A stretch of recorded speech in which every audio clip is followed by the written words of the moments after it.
Il y a des chanceux qui gagnent à la 649, mais il y a des gens encore plus chanceux qui gagnent des voyages au Guatemala, qui viennent rider avec Motorcycle Adventure Guatemala. Philippe Labonville est un de ces chanceux-là. Philippe, on a-tu fait un beau voyage? Ah, c'est extraordinaire. L'expérience est incroyable, la météo, c'est super. On a passé par des panoramas éblouissants. Incroyable, hein? Comment que ça s'est passé? Tu es allé faire la classique du printemps du Forum Ride Aventure et David avait offert très gentiment 2 voyages. L'autre personne n'est pas encore venue faire le voyage. Mais toi, tu as gagné ça à la fin de ta journée d'enduro. Tu as gagné ça. Tu ne devais pas en croire tes oreilles. Exactement, exactement. L'année passée, j'avais gagné une paire de gants. J'étais déjà aux anges. T'es le genre de gars qui gagne toujours quelque chose, toi. Puis là, cette année, je gagne le Grand Prix. C'était une journée incroyable. C'est quelque chose parce que ça vaut quand même des sous, ce voyage-là. Mais c'est l'expérience. Est-ce que c'était ton premier voyage de moto comme ça? Oui, c'est mon premier voyage hors Québec de moto qui m'a permis de découvrir une culture incroyable, des paysages, des routes fantastiques. On est passé par toutes sortes de paysages, c'était merveilleux. Toi, tu es policier motard dans ta vie au Québec. J'aimerais ça savoir si tu as pu dénombrer le nombre d'infractions au Code de la sécurité routière que tu as vu ici. Et ça serait difficile de dénombrer. Juste en sortant de l'aéroport pour se rendre à la compagnie, à l'hôtel, c'était totalement ahurissant. Les motos qui passent entre les véhicules se faufiler à plusieurs sur la moto, même des bébés dans les bras de la maman en arrière, une petite fille en avant, pas de casque. Moi, j'aime bien le casque sur le coude. Oui, le casque sur le coude. L'important, c'est de l'avoir ici. Tout est réglementé, mais personne ne s'en occupe. Donc, faut pas trop s'en faire avec ça. J'ai laissé mes principes de côté et je fais de la moto de façon sécuritaire au Guatemala. Est-ce que tu le conseillerais à tes amis de venir faire ça?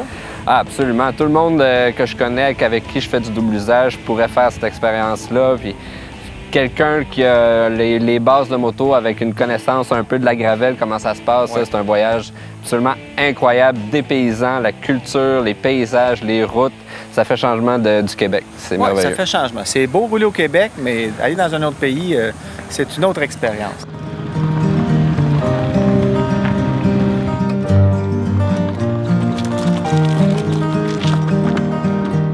On attendait notre lift pour traverser la rivière parce qu'il n'y a pas de pont ici. Ça va coûter à peu près 1 quetzal, soit des peanuts pour traverser. Le petit cours d'eau, il n'y a pas de pont depuis des années. Et puis les gens sont organisés, il y a des bateaux, tout le monde traverse.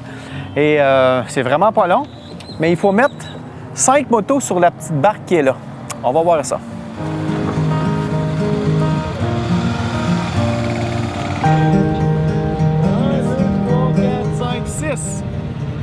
6 motos.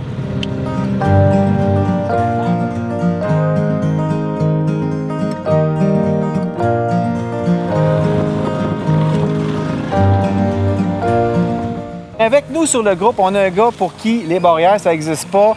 On peut-tu le dire? Oh oui. Le doyen de 72 ans, Yves Poupard de Mont-Laurier, qui est avec nous. Yves, je vais te dire, t'es mon idole. Écoute, quand je l'ai vu arriver, j'étais comme, ouais, il est pas jeune. Puis aucun problème, ce gars-là, il nous suit partout. Ça fait combien de temps que tu fais de la moto, toi? Première moto, j'avais 18 ans. Ah, ça fait un bout, hein? Oui, c'est un Triumph TR6 SC. Ah oui? C'est une belle machine. Fait que t'as toujours aimé les moteurs, t'as fait de la motoneige, t'es pas natif de Mont-Laurier, t'as resté longtemps à Montréal. Puis il faut dire que toi, t'es venu ici il y a 50 ans au Guatemala, sur le pouce, tu sais. Il y a 50 ans. Comment c'était il y a 50 ans par rapport à aujourd'hui? T'as-tu vu des différences? Ben village dans les montagnes, ça n'a presque pas changé. Non? C'est encore le même monde, les mêmes petits marchés, les mêmes petits... Les mêmes habits, hein? Ils sont tous les habillés mêmes un peu pareil. habits, tout.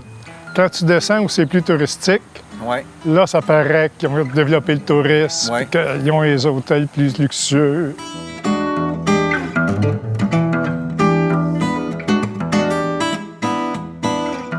Tes impressions sur le voyage, d'abord l'organisation. Les gars prennent soin de nous autres, ils sont toujours là si c'est un moindre petit problème. Ouais. Ils sont toujours en avant de tes demandes.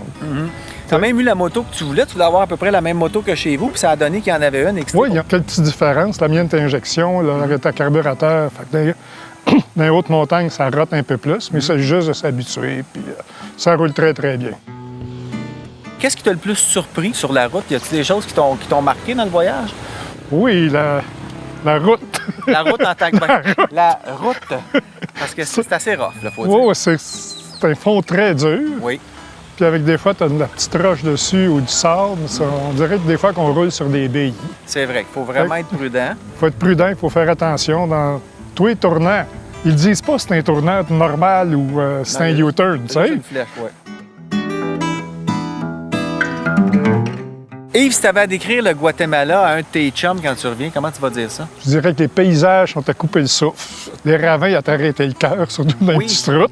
Tu passes d'un climat à l'autre. T'es dans les montagnes, c'est un climat, c'est frais. T'arrives en bas, c'est chaud. C'est chaud, chaud. Très chaud, oui. Hein? Très chaud. C'est différent tout le temps. Ouais. Mais les gens sont tellement souriants. Tout le monde est souriant ici. C'est extraordinaire. Hey, merci Yves, puis vraiment, bravo, t'es mon idole. C'est vraiment Très cool. J'aime ça avec toi. On a du fun ensemble. Ouais, on a du fun.